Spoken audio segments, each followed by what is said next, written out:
Hello everyone, welcome to the channel the psychology catalyst. आज हम फिर एक बहुत ही अमेजिंग वीडियो के साथ फिर से प्रेजेंट है। Most important questions on and also PYQ series of our CUET PG preparation. So आज हम लोग कर रहे हैं हमारा लास्ट यूनिट।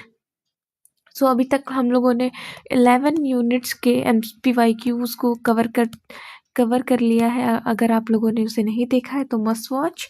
और आज की वीडियो में हम करने वाले हैं हमारे यूनिट 12 का टॉप 25 क्वेश्चंस जो प्रीवियस ईयर्स में काफ़ी रिपीटेटिवली हुए हैं। और आज हम कर रहे हैं हमारा यूनिट 12 ऑर्गेनाइजेशनल बिहेवियर। हम स्टार्ट करते हैं हमारे वेरी फर्स्ट क्वेश्चन के साथ। The process of reducing usually dramatically the number of people employed by a firm is called। Firm में एम्प्लॉयज़ की संख्या को डिस्ट्रैक्टली कम करने की प्रोसेस को क्या कहते हैं?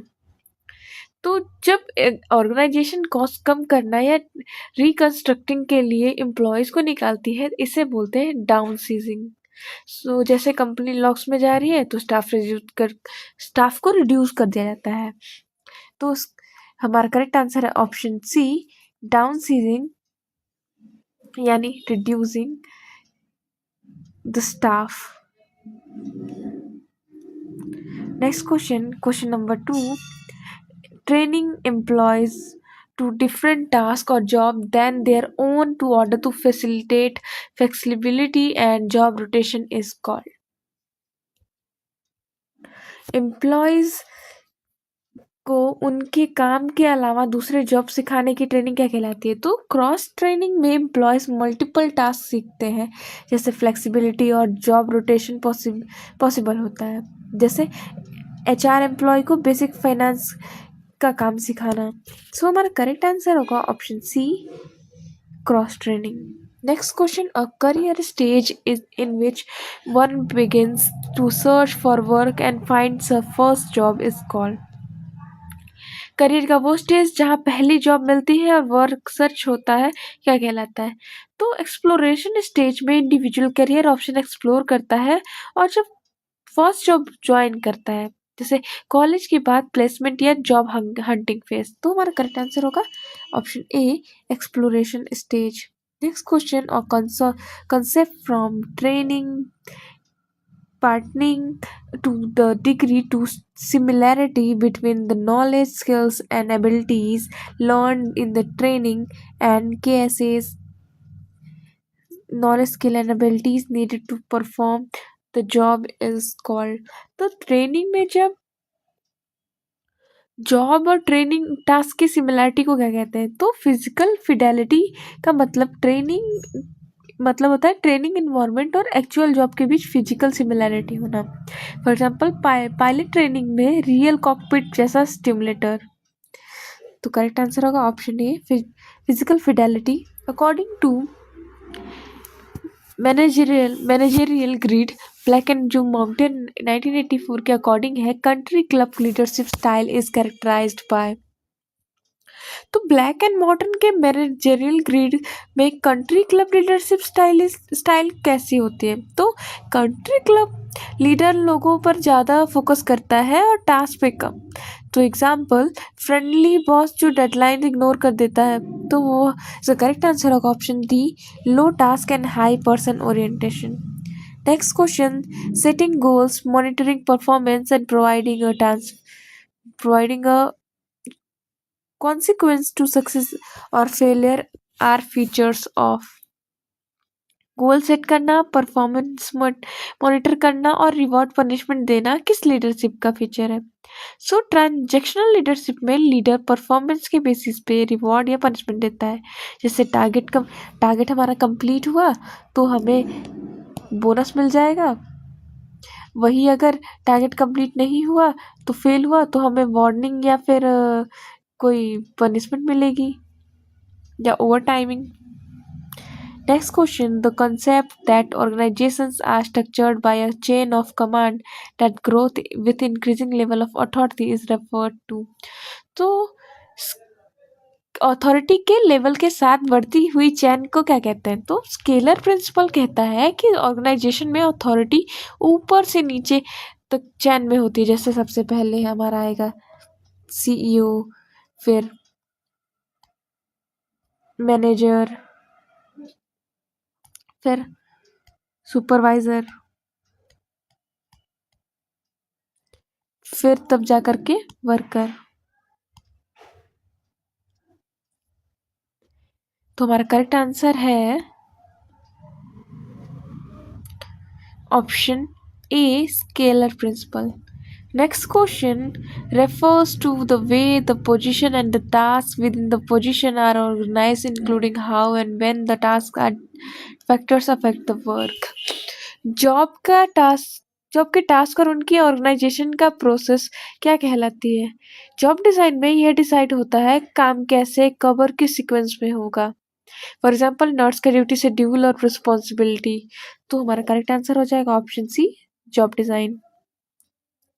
नेक्स्ट क्वेश्चन है, फीमेल को टॉप पोजीशन तक पहुंचने से रोकने वाली इनविजिबल बैरियर क्या कहलाती है? तो ग्लास सेलिंग एक इनविजिबल बैरियर्स है जो वुमेन्स को लीडरशिप रोल से रोकता है। फॉर एग्जाम्पल क्वालिफाइड होने के बाद भी उन्हें प्रमोशन ना मिलना। तो करेक्ट आंसर है glass selling. Next question refers to going through the motion of bargaining without any real intention of completing on an agreement. सिर्फ बार्गेनिंग का ड्रामा बिना एग्रीमेंट के इंटेंशन के क्या कहलाता है? तो सरफेस बार्गेनिंग में सिर्फ दिखावा होता है, रियल एग्रीमेंट नहीं होता। फेक नेगोशिएशन मीटिंग्स, जैसे कि कभी भी हम लोग कुछ लेना नहीं होता फिर भी हम लोग नेगोशिएट करते हैं कि नहीं इतने का, नहीं इतने का। करेक्ट आंसर है option D, surface bargaining. Next question, position always questionnaire and physical abilities requirement surveys are used in. Position analysis questionnaire और फिजिकल एबिलिटीज रिक्वायरमेंट सर्वे का यूज़ किस लिए होता है? तो ये टूल्स जॉब एनालिसिस के लिए यूज़ होता है ताकि जॉब रिक्वायरमेंट समझी जा सके। एग्जाम्पल, जॉब के लिए कौन सी स्किल्स चाहिए? सो करेक्ट आंसर है option C, conducting job analysis. Next question, commitment is the commitment of an employee towards his or her organization when they feel that they ought to continue work there.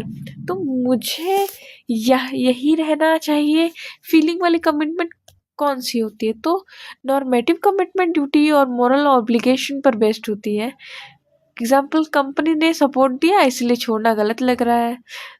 तो correct answer हो जाएगा option C, normative.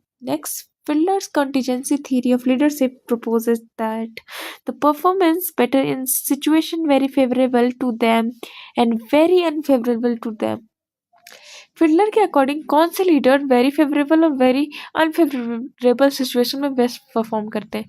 तो task oriented leader extreme situation में ज़्यादा effective काम करते हैं।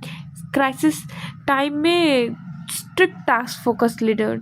तो हमारा करेक्ट आंसर रहेगा task oriented leadership. Next question, which of the following method is an on the job method of employee training? So कौन से method on the job employee training का एग्जाम्पल है? कोचिंग में एम्प्लॉय रियल जॉब पे काम करते हुए senior से गाइडेंस लेता है जो ऑन जॉब ट्रेनिंग होती है। जैसे न्यू एम्प्लॉय को एक सीनियर साथ बैठकर काम सीखता है। तो हमारा करेक्ट आंसर रहेगा कोचिंग। सो अभी तक आपको अगर वीडियो अगर समझ में आ रही हो तो आप चैनल को लाइक करना ना भूलिएगा, और अगर आपने सब्सक्राइब नहीं किया है तो प्लीज़ सब्सक्राइब। अब हम मूव करते हैं next question. Summons informing employers and employees of regulation and standard that have been violated in the workplace are called। Workplace rules violate होने पर एम्प्लॉयज़ को बुलाने वाले समन्स को क्या कहते हैं? तो साइटेशंस फॉर्मल नोटिस होते हैं जो रेगुलेशंस वायलेशन पे इशू किया जाता है। सेफ्टी रूल्स तोड़ने पे कंपनी को नोटिस मिलना। तो हम करेक्ट आंसर होगा साइटेशन का option B. Next question,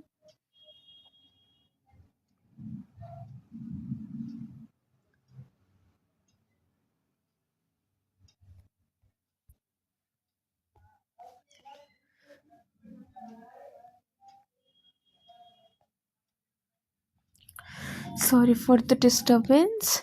Which of the following is hands-on stimulation where the employees are presented with a range of problems they might find on their desk when they take up the job?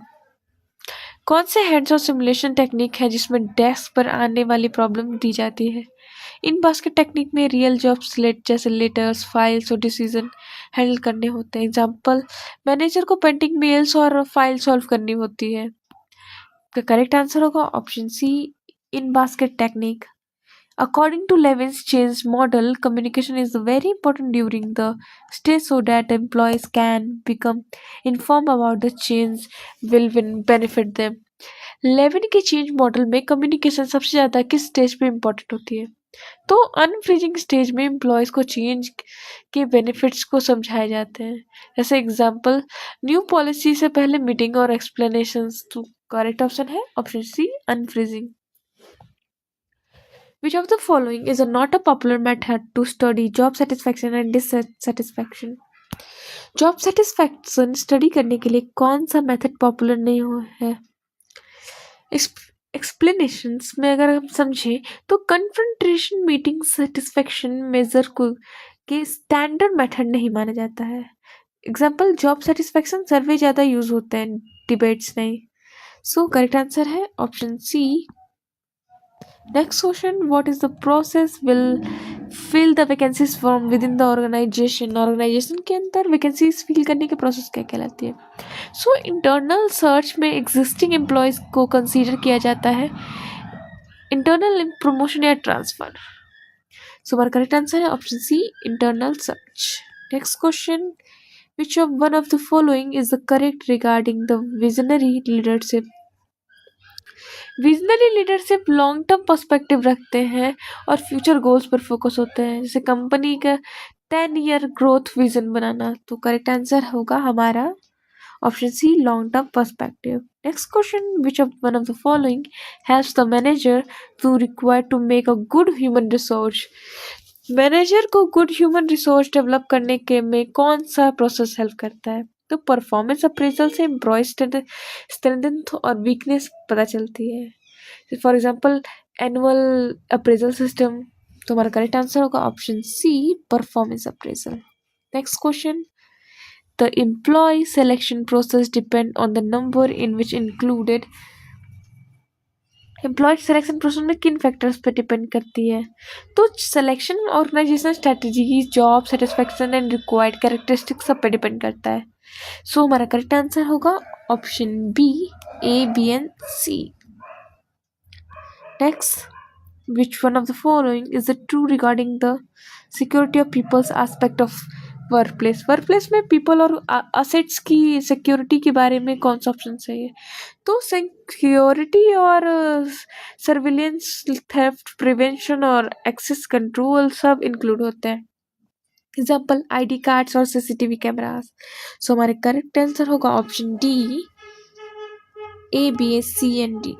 Next, choose the most suitable candidate for a job application is termed as. Application में सबसे suitable candidate choose करने को क्या कहते हैं? तो selection process में best candidate final choose होता है. इंटरव्यू के बाद फाइनल कैंडिडेट पिक किया करना, यानी कि option D, selection. Leaders who have an exceptional impact on their organizations are known as what type of leader? So organization पर एक्सेप्शनल इम्पैक्ट डालने वाले लीडर्स कौन होते हैं? तो ट्रांसफॉर्मेशनल लीडर्स एम्प्लॉयज़ को इंस्पायर करते हैं, परफॉर्मेंस इम्प्रूव करते हैं, लीडर जो विजन से पूरी कंपनी बदल देते हैं. सो हमारा करेक्ट आंसर होगा ऑप्शन डी, ट्रांसफॉर्मेशनल लीडर. सो आज के वीडियो में इतना ही. Thank you. अगर आपको ये वीडियो और भी डिटेल में या फिर आपको कोई चेंजेस या फिर कोई आपकी सजेशन हो तो मुझे कमेंट बॉक्स में ज़रूर बताएं. तब तक के लिए keep watching and thank you so much.